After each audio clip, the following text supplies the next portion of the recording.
This is FYI News 13, brought to you by SSPTV and the Hazleton Standard Speaker. For your information, after recent flooding, we talk with an expert about keeping your home and your belongings safe. Happy New Week, and thank you for spending part of your Monday with us. I'm Ken Karen. I don't know about you, but I'm ready for local information from FYI and the Hazleton Standard Speaker. The Democratic presidential nominee was joined by the Vice President of the United States for a campaign stop this afternoon in Scranton. Hillary Clinton and Joe Biden, who both have ties to the Electric City, addressed a crowd at the Riverfront Sports Complex in Scranton. According to an advance notice on today's visit, the two plan to, quote, discuss their shared commitment to building an America that is stronger together and an economy that works for everyone, not just those at top, unquote. FYI intern Llewellyn Dreyfus attended today's rally, and we will have more on the visit tomorrow on FYI. 2 people were sent to the hospital following a multi-vehicle crash in Sugarloaf Township. It happened just after 5 this morning when a car and a tractor trailer collided at exit 256, the Cunningham exit off of Interstate 80 eastbound. The tractor trailer's fuel tank ruptured, spilling fuel on the highway. Then another crash occurred as traffic attempted to continue. Eastbound traffic had to be detoured off I-80 at the Cunningham exit. Hazleton police are looking for a man who shot another person in the hand. It happened around 7 a.m. on Saturday. Police were dispatched to Lehigh Valley Hospital in Hazleton, where the victim told them he was in the area of Beach Street and Fulton Court when he got into an altercation with an unknown male who shot him in the hand with a black semi-automatic handgun. Anyone with information is asked to call Hazleton Police at 570-459-4940. And 2 new officers were sworn in, and 9 members of the Hazleton Police Department have been promoted. The ceremony took place on Saturday at Hazleton City Hall. Patrolman Alan Jadish and Brian Dubin were sworn in as new members of the force. Corporals Kirk Wetzel and Joseph Babula were promoted to sergeant. Detective Corporals David Roddick and Darrell Ledger were promoted to detective sergeants. Patrolman Keith McElnary, George Schaefer, and Scott Nicholas all were promoted to corporal, and detectives Kevin Wagner and Brian Schoonmaker were promoted to detective corporal. Recent flash downpours in our area and across the country have posed headaches for many. In light of the unexpected flooding, do you know if your home is protected should it become damaged from a storm? FYI's Lisa Sugart has important advice for all homeowners. I'm pleased to welcome to our studios Gary McNeilis. He is the owner of McNeilis Insurance Agency, your local all-state agency in Hazleton and now in Hometown, and a familiar face here on SSPTV as well. Gary, unfortunately, we've seen flooding in our area, some homes hit by recent downpours. So we thought it would be important to bring you in and give people some advice to know whether or not they're prepared if anything like that should hit them. What do we look for to know, like, are we covered with normal homeowners insurance if anything like that happens? That's a good question. We get that call, after the torrential downpours, people have the water in their house. We get that question a lot. And the typical homeowner policy does not cover flooding, okay? The way I explain it is there's 3 ways to look at water.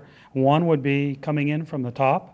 And, in many situations during this flooding, you have, the wind's blowing rain against your home, or it's blowing shingles off your roof, and water's coming in from the top. That typically is covered under a normal homeowner policy.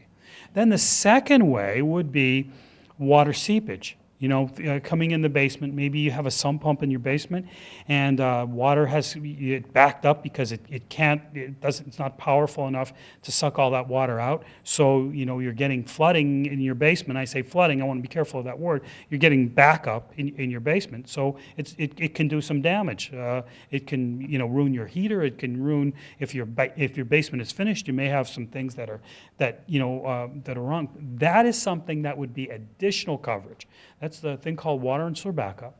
So, if you look at your insurance policy and it doesn't mention specifically water and sewer backup, chances are it's not covered, okay? And many statements you get from your insurer, it'll tell you yes or no on water and sewer backup because it's a very popular, or we get a lot of phone calls on it.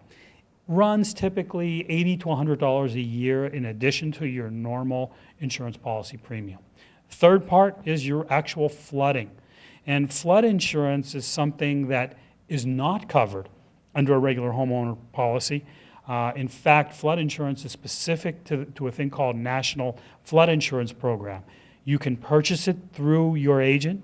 Every agent in the state of Pennsylvania is authorized to sell it. It's the NFIP.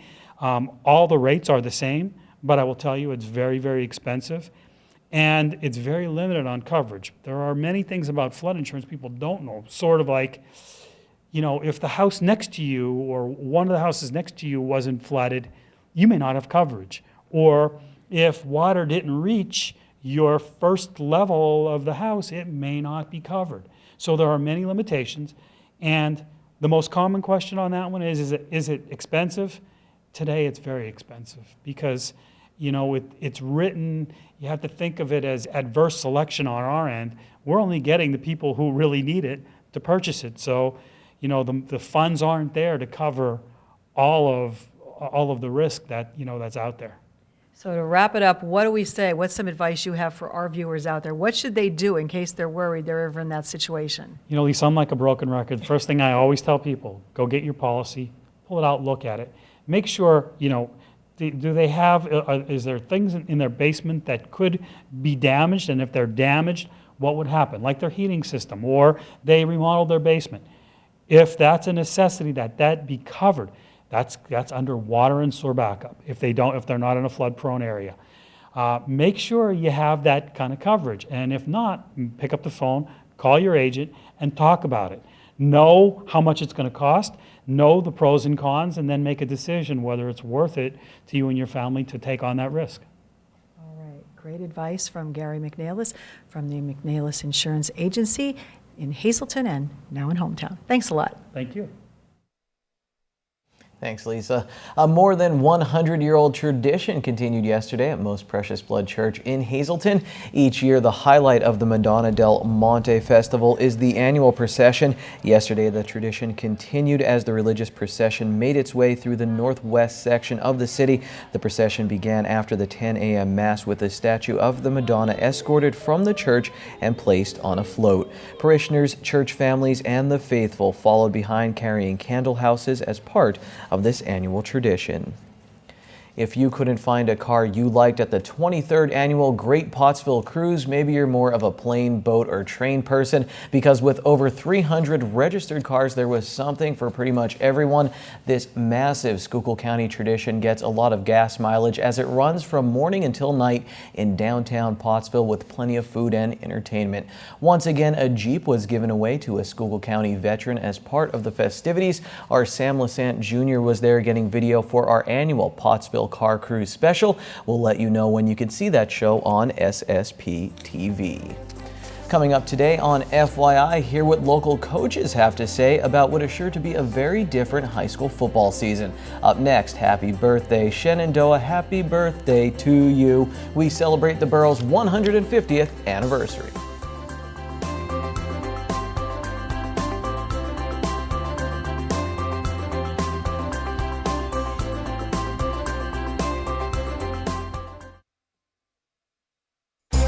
This is FYI News 13, brought to you by SSPTV and the Hazleton Standard Speaker.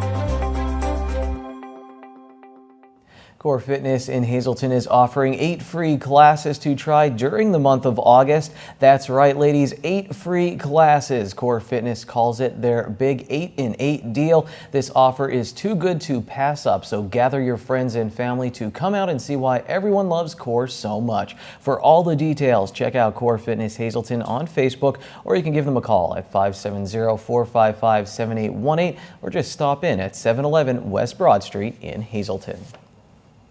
This Saturday kicks off the big Shenandoah Sesquicentennial. It begins with a parade on Saturday and it ends 1 week later with another parade. And here to tell us all about it is the chairman of that committee, Andy Ulickney.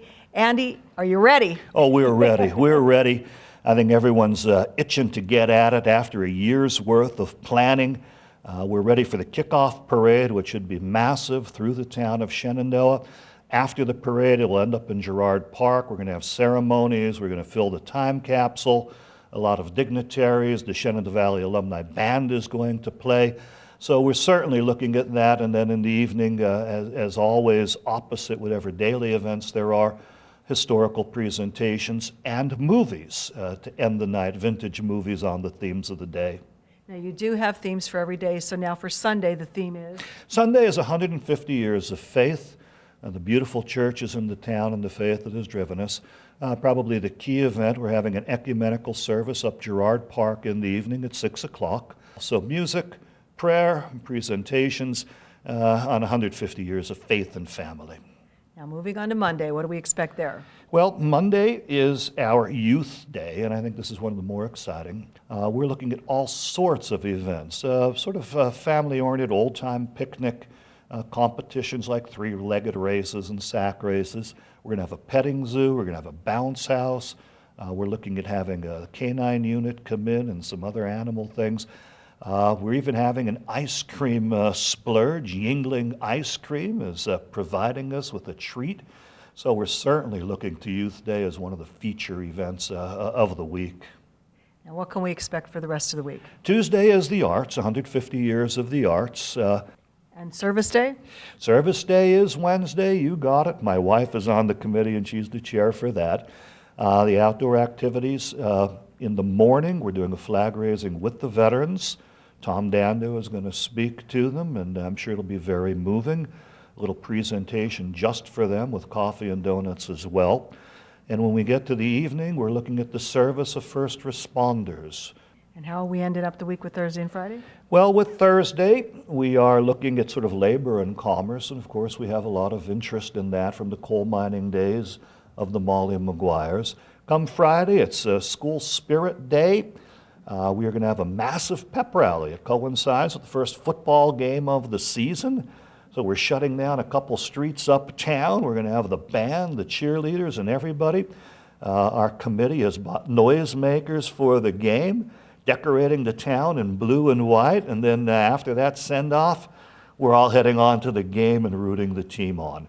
And of course, we'll end on Saturday with the traditional Heritage Day Parade, which has become a countywide bit of excitement as people come in their ethnic dress and work from their downtown festivities and then fireworks to end it all. So we're thrilled and excited about it. It's a major week of celebration in the borough of Shenandoah, so please check it out on Facebook. Also, Andy's book, My Shenandoah 1966, tells you a lot about the community itself, so you may want to check that out as well. Thank you so much. Tell everybody in Shenandoah we wish them happy anniversary. Thank you so much, and thanks for having us. Our pleasure. Time now for FYI News 13 weather. Blue and white skies for Shenandoah this afternoon. How about in downtown Hazleton too? And the story though could change tomorrow, this evening and into tomorrow. Here's our forecast from the National Weather Service. Tonight there is a 40% chance for some isolated showers and thunderstorms before 8 p.m. Then a slight chance of showers between 8 p.m. and midnight. Mostly cloudy with a low of 68 degrees. Tuesday, showers and thunderstorms likely mainly after 9 a.m. Mostly cloudy. Our high will be in the mid 80s. New rainfall amounts between a quarter of an inch and a half of an inch possible. On Tuesday night, we have a 50% chance of showers and thunderstorms, mostly cloudy, low of 69 degrees. Wednesday, 30% chance of some showers and thunderstorms, mainly before 2 p.m. Our high will be 79 degrees. Wednesday night down to a 20% chance of showers and thunderstorms, partly cloudy, low of 65. On Thursday, mostly sunny, high near 79. Thursday night, partly cloudy, low in the mid 60s. Friday will be mostly sunny with a high near 79. And then on Friday night, mostly clear, low in the mid 60s. Tonight's weather is brought to you by Valley High, the area's oldest ice cream and fast food restaurant. Stop on in for a cold treat including our ice cream and yogurt, or some hot food including our burgers, hot dogs, fries, and much more. That's Valley High, Route 93 in West Hazleton. Treat yourself today. Life's just a numbers game. Here's your midday winning Pennsylvania lottery numbers on FYI. Pick 252, pick 3904, pick 45223, and pick 527861. When we come back, it's football time on the Sportscast. I'll see you in a bit.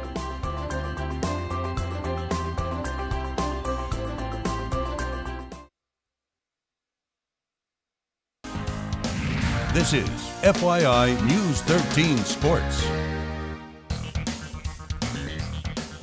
Why am I smiling like an idiot? Well, I like to think I'm a pretty happy person, but this smile is for the return of high school football. Last week it was media day for the Schuylkill County Football Coaches Association, and we spoke with some of our local coaches about a number of changes for the 2016 season.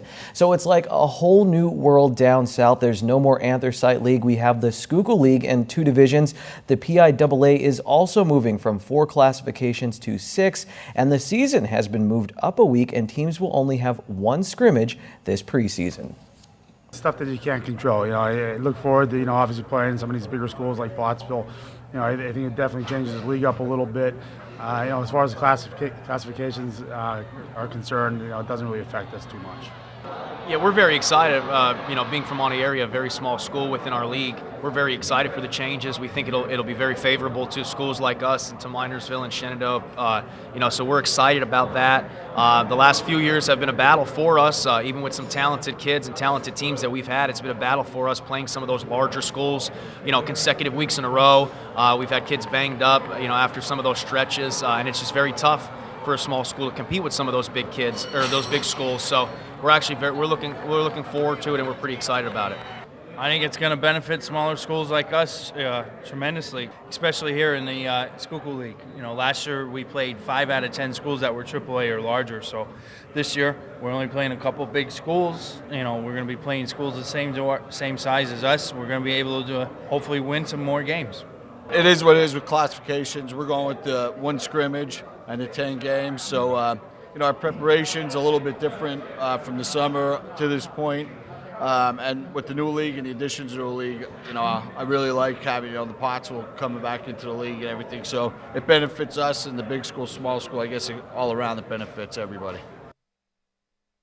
Our football previews start tomorrow, and I found a random number generator online to help me come up with our schedule. So the 462 football crew, they will kick things off tomorrow. On Wednesday, it's Dave Day with Dave Seaman from the Standard Speaker. I'm sure we'll talk some football. On Thursday, we'll take a look at the 2016 Marion Colts. Friday, the North Schuylkill Spartans are up. On Tuesday next week, the Monte area Golden Bears step into the spotlight. Then on Wednesday, it's the Big HA as we take a look at the 2016 Cougars. The Blue Raiders of Tamaqua will finish things up next Thursday, and we will post all of our previews on our Facebook page after they air. Before we get to Ronnie, here's a quick look at the FYI Standard Speaker scoreboard. The Rail Riders split a doubleheader with Rochester on Sunday. They'll play another doubleheader today against Norfolk. Joe Madden and the Cubs took a loss to the Cardinals on Sunday. The Cubs are back in action on Tuesday at home against the Brewers. Ron Marchetti is back right now, and you better eat your Wheaties.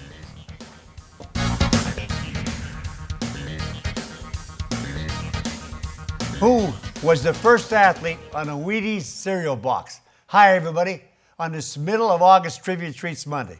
Well, does anybody know the answer to the question? Who was the first athlete to appear on a Wheaties box? Take a guess. Does anyone know that? I don't think so. Wait a second. Babe Ruth?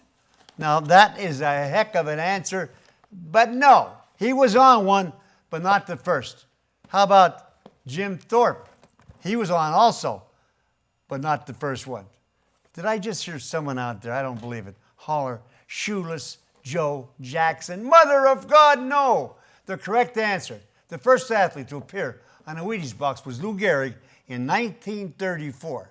Then 21 years passed before the second athlete made a Wheaties box, with the decathlon gold medal winner, Bob Richards. He won the decathlon in 1958.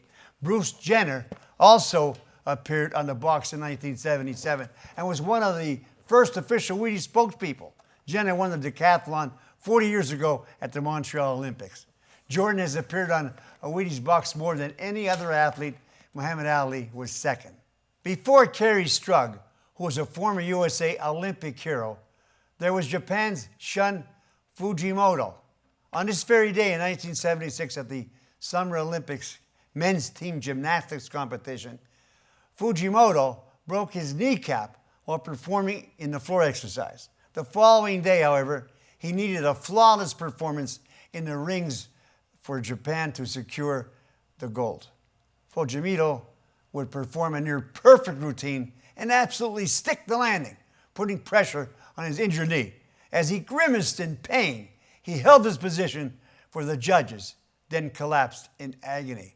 Japan would go on to win the team gold in just 0.4 of a point over the Soviet Union, and Fujimoto's Olympic highlight would be a favorite of ABC's Wide World of Sports. I'm sure many of you have seen that many times on ABC's opening segment of the thrill of victory and the agony of defeat.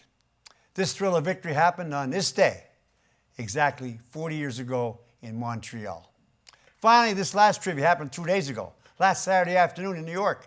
In their first at-bat, in their first Major League game, Tyler Austin and Aaron Judge of the Yankees hit back-to-back home runs. Teammates had never, ever before homered in their first big league at-bats in the same game. It never happened before until the day after A-Rod was released by the Yankees. And why was A-Rod dropped like a hot potato?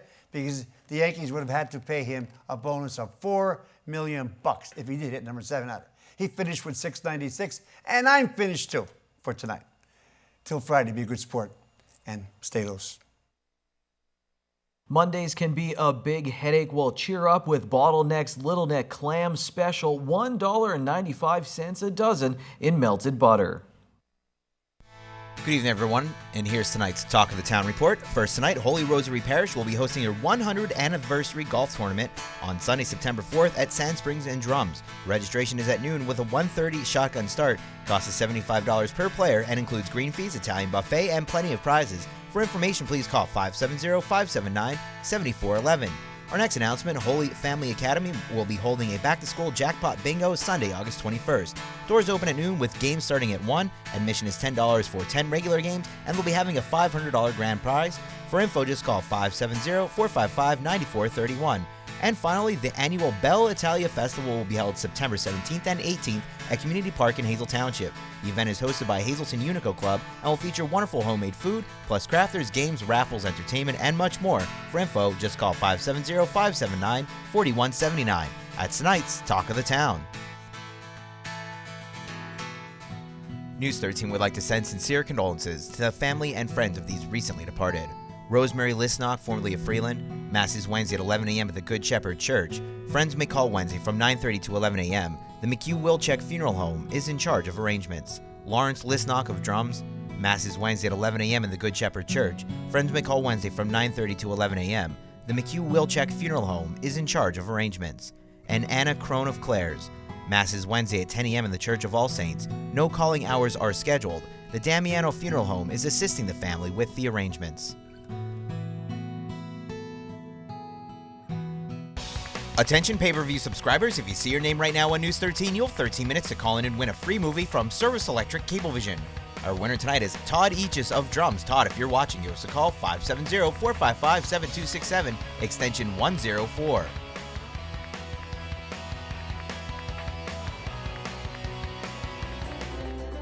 It was a busy day with people running all over the office, so that means a packed newscast tomorrow. Come back on Tuesday to check it out. Remember, we're starting our football previews. I'll see you then. Take it easy, everyone.